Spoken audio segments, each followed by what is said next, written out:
Episode की शुरुआत होती है जहां मन्नत भगवान से दुआ करती है कि उसकी दुआओं की कीमत किस्मत वसूल कर ले, लेकिन विक्रांत का उससे कोई नाता फिर कभी न जुड़े। उसे याद आता है कि 7 साल पहले दुआ कबूल होने से पहले ही उसका प्यार विशाखा के जहर से हार गया था और उसने उस हार को अपनी किस्मत मान लिया। वो सोचती है कि उसे कभी लड़ना सिखाया ही नहीं गया और अब वो अपने अतीत से कोई भावनात्मक रिश्ता रखना भी नहीं चाहती। उधर विक्रांत उसी जगह पहुंचता है जहां दुआएं मांगी जा रही थी।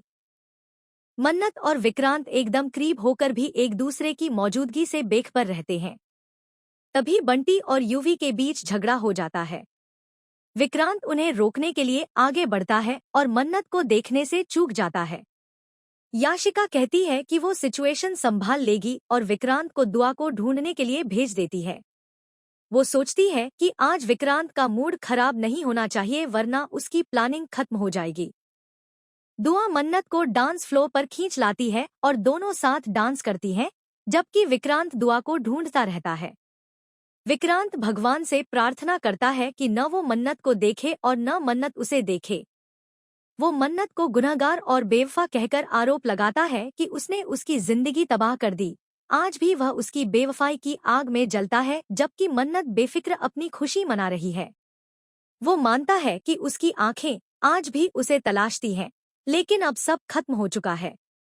वो भगवान से प्रार्थना करता है कि उसे इस दर्द और तड़प से आजाद कर दे, कोई ऐसा चमत्कार कर दे कि आंखें खोलते ही दर्द के पार कोई शांत और उम्मीद भरी दुनिया दिखाई दे। मन्नत भी फिर से हाथ जोड़कर महसूस करती है कि दिल बेचैन है और भगवान से दुआ मांगती है कि सब ठीक रहे और उसकी किस्मत सुरक्षित रहे। तभी विक्रांत आंखें खोलता है और सामने मन्नत को देखकर दंग रह जाता है। पुराने सारे पल यादों की तरह दिमाग में घूम जाते हैं और गुस्सा उसके अंदर भर जाता है। वहीं दूर से नीतू भावुक होकर कमजोर पैरों से लड़खड़ाती हुई उसकी तरफ बढ़ने लगती है।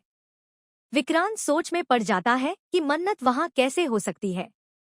उधर धरिया और दुआ फोटो क्लिक कर रहे होते हैं। दुआ कहती है मन्नत को बुलाओ, लेकिन धरिया बताता है कि आज मन्नत अपने पिता के साथ है।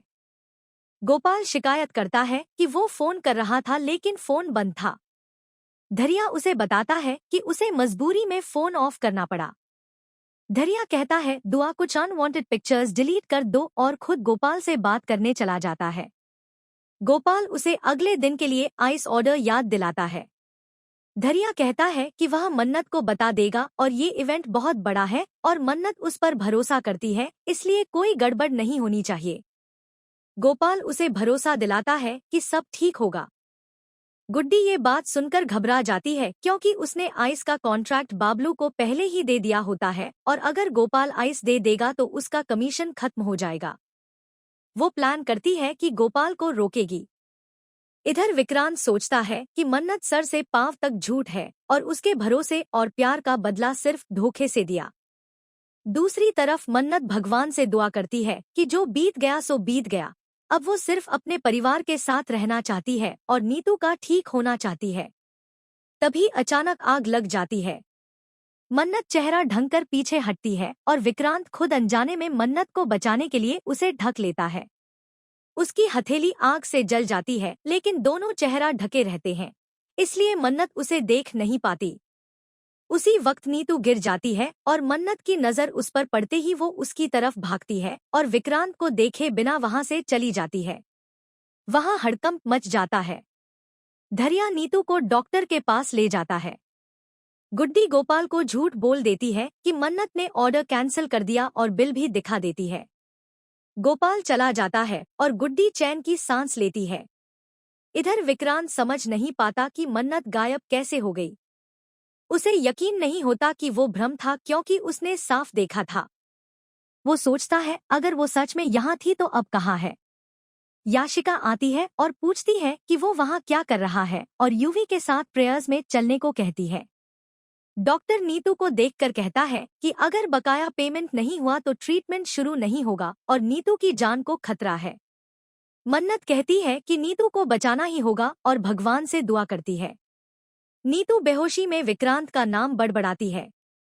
मन्नत हैरान होकर सोचती है कि इतनी हालत में भी नीतू सिर्फ विक्रांत को याद कर रही है और उधर विक्रांत ने कभी पूछा तक नहीं कि नीतू कहाँ है। कैसी है? धैर्या कहता है कि रोनी को खबर देनी पड़ेगी। डॉक्टर फिर चेतावनी देता है कि ट्रीटमेंट तुरंत नहीं हुआ तो नीतू नहीं बचेगी। दुआ ये सुनकर भावुक हो जाती है। उधर याशिका युवी को प्रेयर्स करने को कहती है, लेकिन विक्रांत अंदर से बेचैन, गुस्से और उलझन में सोचता रहता है कि मन्नत इंदौर में क्या कर रही है। क्या वो यहीं रहती है या वो सच में हैल्यूसिनेशन था? याशिका नोटिस करती है कि विक्रांत बहुत डिस्टर्ब्ड है। दुआ नीतू की रिकवरी के लिए प्रार्थना करती है और मन्नत सोचती है कि कितनी दुआएं, कितना दर्द और आयरनी ये कि जिस इंसान को नीतू ने जान से ज्यादा प्यार किया वो उसकी परवाह तक नहीं करता।